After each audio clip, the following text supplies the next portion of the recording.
Welcome to a deep dive. We're going to be looking at the lives of three pretty incredible figures, Gandhi, Mandela, and Martin Luther King Jr. And our source material is this video called Visionaries of Peace. Gandhi, Mandela, and Martin Luther King Jr.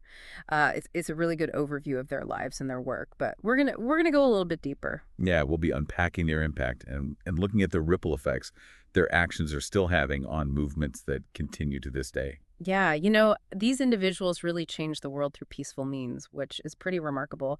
And as we kind of dive into this, I want you to think about what makes someone a visionary of peace? Like what qualities or actions set them apart? That's a really interesting question, and I think exploring these three lives will give us some pretty compelling answers. So let's start with Mahatma Gandhi. I was really surprised to learn that his activism started in South Africa, not India. Yeah, Gandhi lived and worked in South Africa for over 20 years, starting in 1893. He really experienced firsthand the brutal realities of racial discrimination there. Under the Nettle Indian Congress, he faced a lot of discriminatory laws that restricted the rights of Indian people. And it was during this time that he developed Satyagraha, his philosophy of truth force. It's a really powerful concept, but how did that actually play out in his activism? So Satyagraha goes beyond simple protests. It encompasses various forms of nonviolent resistance, including boycotts, strikes, and even fasting. In South Africa, Gandhi organized campaigns against discriminatory laws, urging Indians to refuse to comply with unjust regulations. He believed that by adhering to truth and nonviolence, they could expose the injustice of the system and appeal to the conscience of their oppressors. So it's more than just making a statement. It's about actively resisting injustice without resorting to violence. Exactly, and it requires incredible courage and discipline. Imagine facing down armed police officers with nothing but your conviction and the belief in the power of truth. I can see how those experiences in South Africa really shaped his approach to fighting for India's independence from British rule. Absolutely.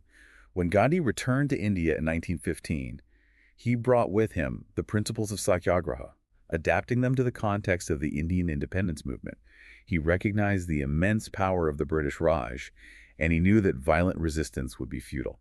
So he harnessed the collective power of the Indian people through nonviolent resistance. And one of the most striking examples of this is the Salt March of 1930. Yeah, the Salt March was a brilliant example of Satyagraha in action. The British had imposed a salt tax, which placed a heavy burden on the Indian people. Salt was a basic necessity, and the tax kind of symbolized British control over essential resources. Gandhi decided to challenge this unjust law by leading a march to the sea to make salt illegally. It was a symbolic act of defiance that captured the world's attention.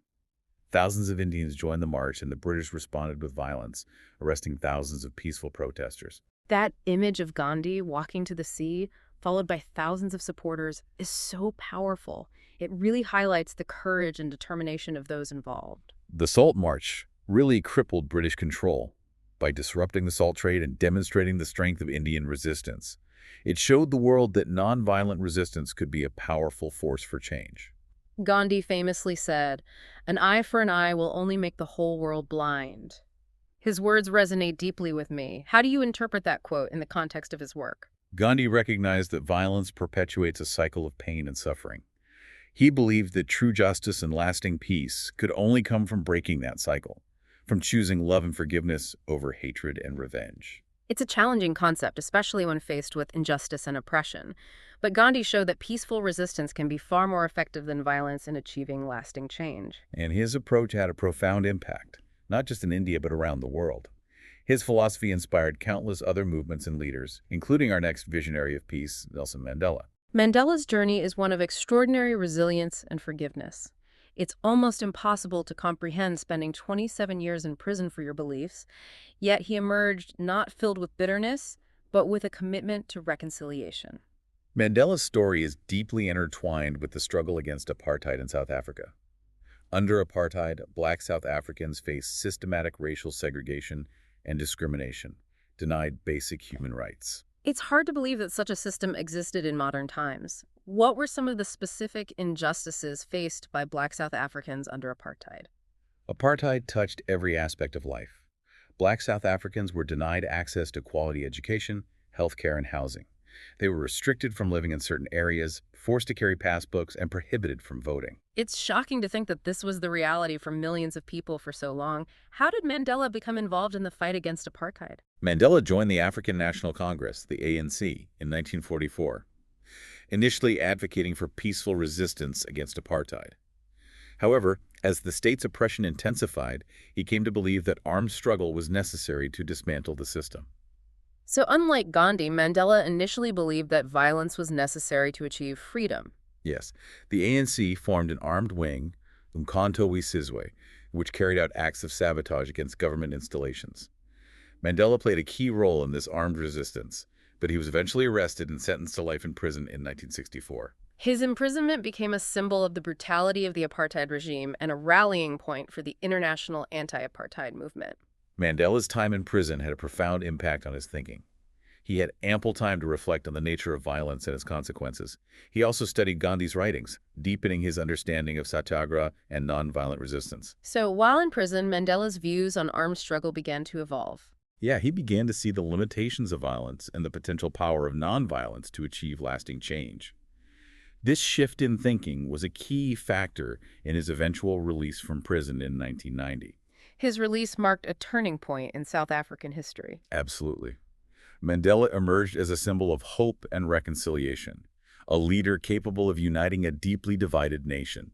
He played a pivotal role in negotiating the end of apartheid and became South Africa's first black president in 1994. It's incredible to think about the transformation he underwent from a young activist advocating armed struggle to a leader who embraced forgiveness and reconciliation. His journey is a testament to the power of personal growth and the transformative potential of challenging one's own beliefs. One of the most remarkable aspects of Mandela's legacy is his emphasis on forgiveness. Instead of seeking revenge against his former oppressors, he chose to focus on healing the wounds of the past and building a new South Africa based on equality and justice. His commitment to forgiveness was crucial in preventing a bloodbath during the transition from apartheid to democracy. He understood that true justice could not be achieved through retribution. It required reconciliation and a shared commitment to building a better future. His words, "I have walked that long road to freedom, but I can only rest for a moment, for with freedom comes responsibility," are a powerful reminder that achieving freedom is just the beginning. What do you think he meant by that? Mandela understood that freedom is not a destination but a journey. It requires constant vigilance, active participation, and a commitment to upholding the rights of all citizens. He knew that the fight for equality and justice doesn't end with the dismantling of oppressive systems. It requires ongoing effort to build a truly just and equitable society. So freedom comes with the responsibility to ensure that the freedoms we enjoy are extended to everyone. It's a powerful message that resonates deeply with me. It's a message that's relevant for all of us. Now, are you ready to dive into the life and work of Martin Luther King Jr., a man whose dream continues to inspire us to this day? Absolutely. His "I Have a Dream" speech is one of the most powerful and moving speeches I've ever heard. Every time I hear it, I'm struck by the power of his words to inspire hope and change.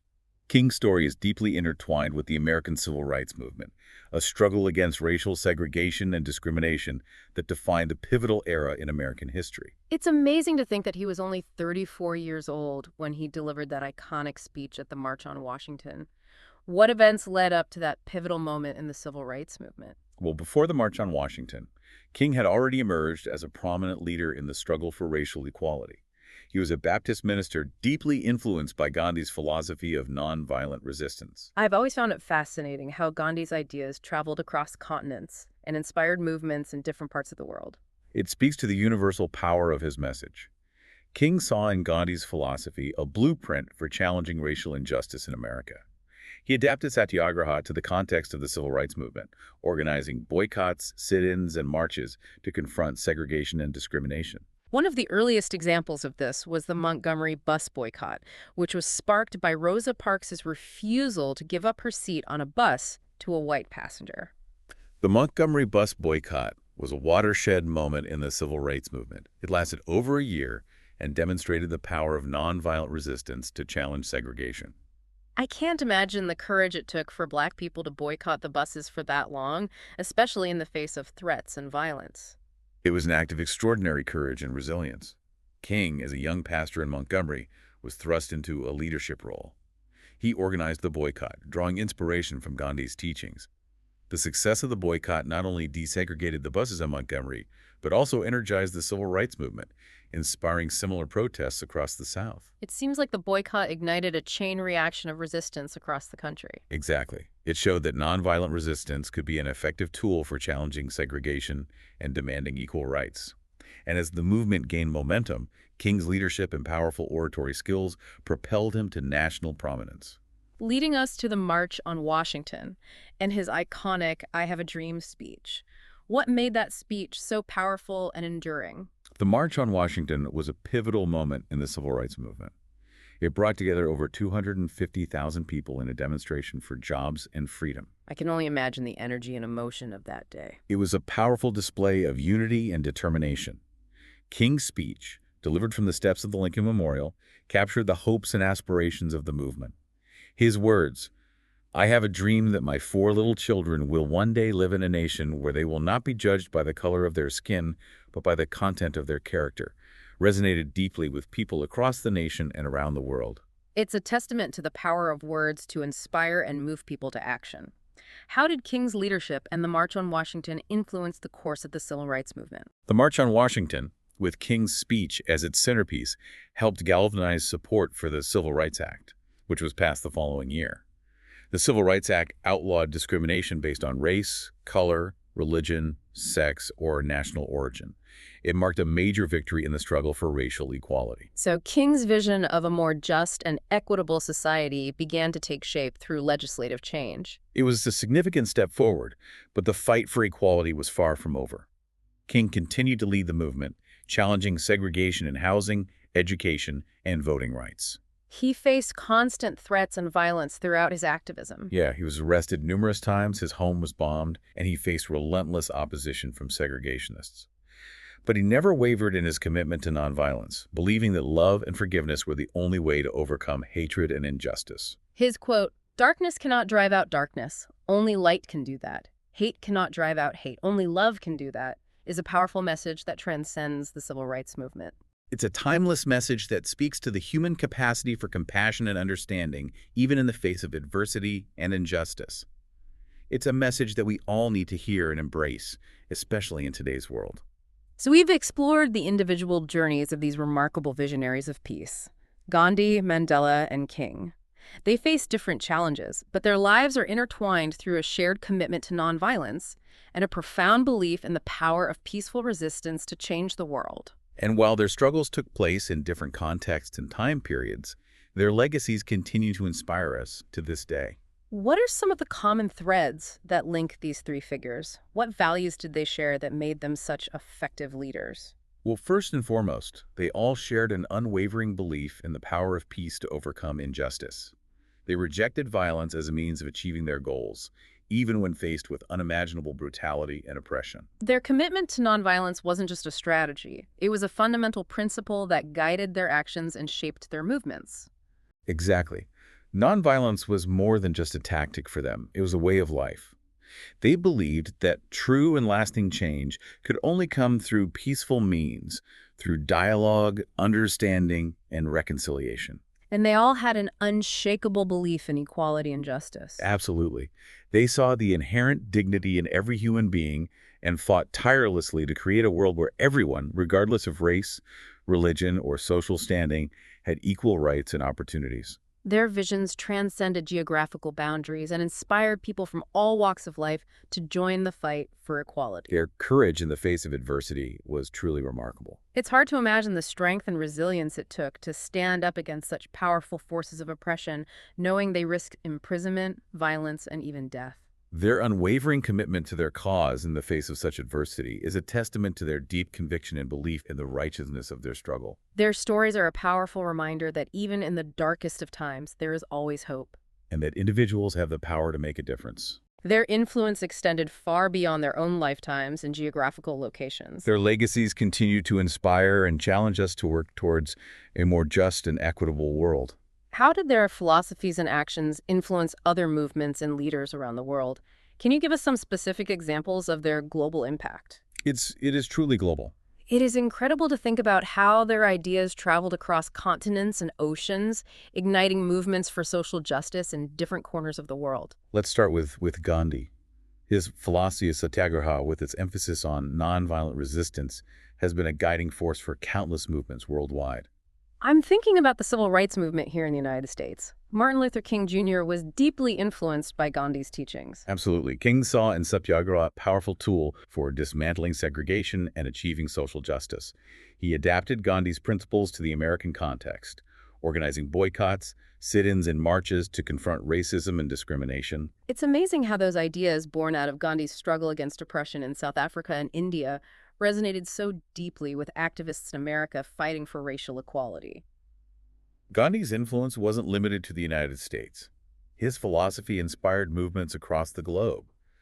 Think about the anti-apartheid struggle in South Africa, where Nelson Mandela and other activists drew upon Gandhi's teachings in their fight against racial segregation.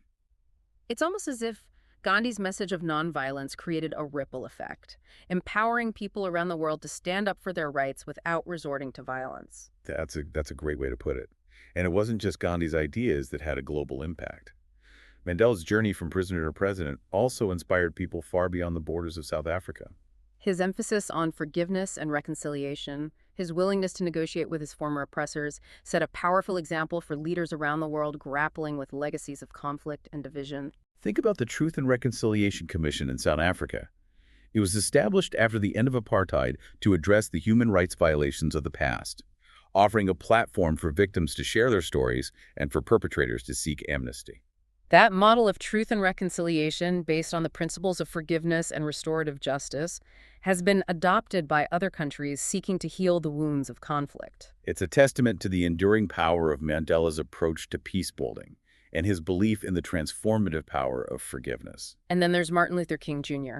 His message of equality, justice, and nonviolence transcended borders and inspired civil rights movements around the world. King's words and actions resonated with people fighting for freedom and equality in various contexts, from the struggle against apartheid in South Africa to the fight for democracy in Eastern Europe. It's incredible to think about how these three individuals, separated by time and geography, created a global movement for peace and equality. Their ideas and actions helped to create a world where peaceful protest is seen as a legitimate and powerful force for change. They left behind a legacy of courage, compassion, and unwavering commitment to justice that continues to inspire us today. So as we reflect on the lives of these extraordinary individuals, what are some key takeaways you think our listeners should hold on to?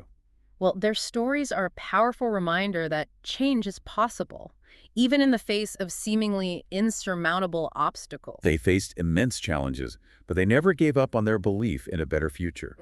They show that even the most entrenched systems of injustice can be dismantled through persistent, peaceful effort. Their lives remind us that we all have the power to make a difference, no matter how small our actions may seem. Exactly. Think about Gandhi's Salt March. It started with one man walking to the sea to make salt, and it grew into a massive movement that challenged the British Empire. It's a reminder that change often starts with small acts of courage and defiance. And their stories highlight the importance of leadership. Gandhi, Mandela, and King were all exceptional leaders who inspired millions to join their movements. They had a clear vision, unwavering commitment, and an ability to connect with people from all walks of life. Their leadership wasn't about power or control. It was about service and empowerment. They led by example, demonstrating the values they believed in through their own actions.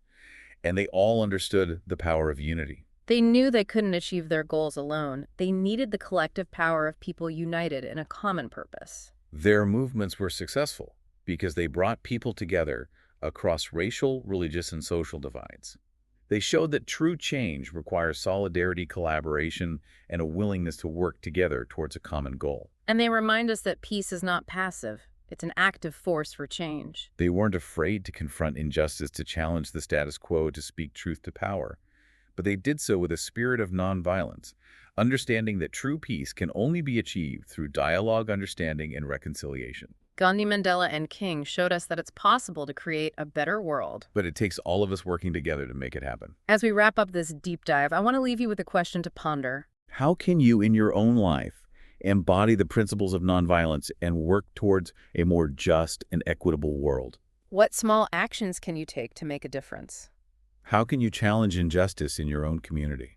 How can you promote peace and understanding in your daily life? Gandhi, Mandela, and King showed us that it's possible But it's up to each of us to carry their legacy forward. to keep striving for a world where peace, justice, and equality prevail. This deep dive has been so inspiring. It's a reminder that the world is full of incredible people who have dedicated their lives to making it a better place. It's easy to feel overwhelmed by the challenges we face in the world today, but their stories give us hope. They show us that change is possible if we have the courage to believe in it and the commitment to work for it. Thank you for joining us on this incredible journey. We hope you leave feeling inspired and empowered to make a difference in the world. It's like you said, their stories are a powerful reminder that the fight for peace and justice is a marathon, not a sprint.